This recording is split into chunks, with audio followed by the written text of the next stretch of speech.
सामान्य अध्ययन MCQs हिंदी पाठ 95। पहला प्रश्न। एक निम्नलिखित पर विचार कीजिए। एक मृदा के स्वरूप तथा उपज के गुणों के आधार पर भूमि राजस्व का मूल्यांकन। 2. युद्ध में चलती फिरती तोपों का उपयोग। 3. तंबाकू और लाल मिर्च की खेती। उपरोक्त में से कौन सी से अंग्रेजी की भारत को देन थी? ए. केवल एक। बी. एक और दो। सी. 2 और 3। डी. इनमें से कोई नहीं। इस प्रश्न का उत्तर है डी। अगला प्रश्न। 2. प्राचीन भारत में देश की अर्थव्यवस्था में अत्यंत महत्वपूर्ण भूमिका निभाने वाली श्रेणी संगठन के संदर्भ में से कौन सी से अंग्रेजी कथन सही है? एक. प्रत्येक श्रेणी राज्य की एक केंद्रीय प्राधिकरण के साथ पंजीकृत होती थी और प्रशासनिक स्तर पर राजा उनका प्रमुख होता था। 2. श्रेणी ही वेतन, काम करने के नियमों, मानकों और कीमतों को सुनिश्चित करती थी। 3. श्रेणी का अपने सदस्यों पर न्यायिक अधिकार होता था। निम्नलिखित कूटों के आधार पर सही उत्तर चुनिए। ए. 1 और 2। बी. केवल 3। सी. 2 और 3। डी. 1, 2 और 3।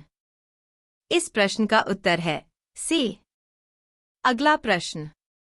3. भारत के संविधान में केंद्र और राज्यों के बीच किए गए शक्तियों का विभाजन इनमें से किसमें उल्लिखित योजना पर आधारित है?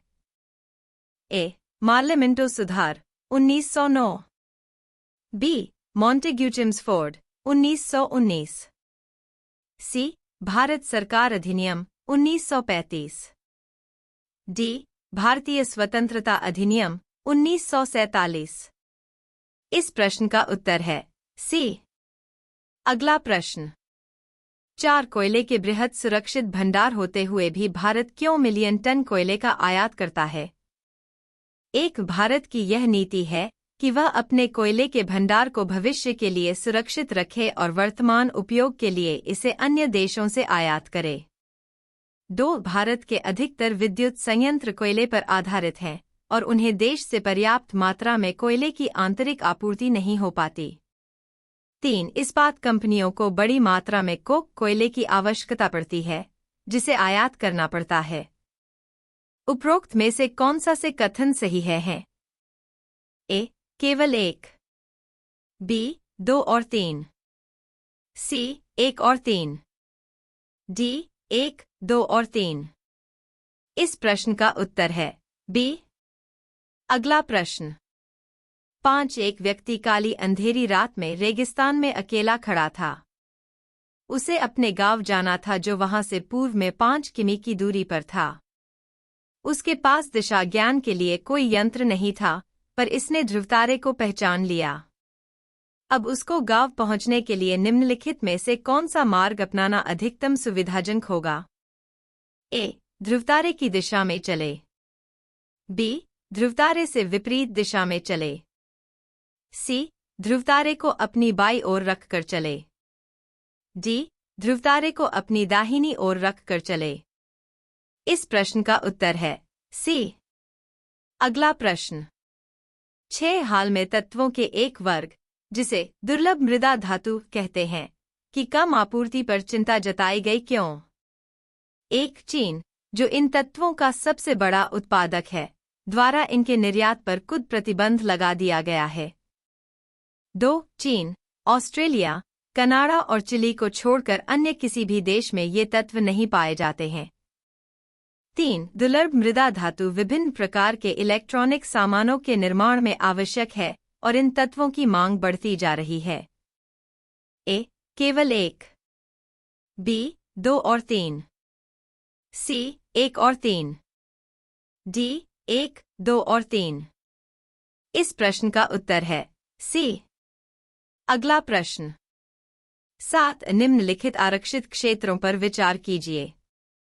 1. बांदीपुर। 2. भीतरकणिका। 3. मानस। 4. सुंदरवन। ए. 1 और 2। बी. 1, 3 और 4। सी. 2, 3 और 4। डी 1, 2, 3 और 4। इस प्रश्न का उत्तर है बी। अगला प्रश्न 8। निम्नलिखित कथनों पर विचार कीजिए। 1। दक्षिणी भारत में उत्तरी भारत की ओर मानसून की अवधि घटती है। 2। उत्तरी भारत के मैदानों में वार्षिक वृष्टि की मात्रा पूर्व से पश्चिम की ओर घटती है। उपरोक्त में से कौन से कथन सही हैं? ए। केवल 1। बी। केवल 2। सी। 1 और 2। डी। ना तो 1 और नहीं 2। इस प्रश्न का उत्तर है सी। अगला प्रश्न 9। निम्नलिखित में कौन सी एक उष्णकटिबंधीय सवाना प्रदेश की जलवायु की मुख्य विशेषता है? ए। वर्ष भर वर्षा। बी। केवल शीतकाल में वर्षा। सी। अत्यंत अल्पकालिक शुष्क ऋतु। डी। निश्चित शुष्क तथा आर्द्र ऋतु। इस प्रश्न का उत्तर है सी।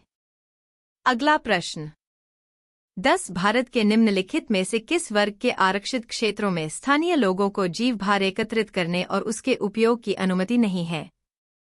ए। जैव मंडलीय आरक्षित क्षेत्रों में। बी। राष्ट्रीय उद्यानों में। सी। रामसर सम्मेलन में घोषित आर्द्र भूमियों में। डी। वन्यजीव अभयारण्यों में। इस प्रश्न का उत्तर है बी।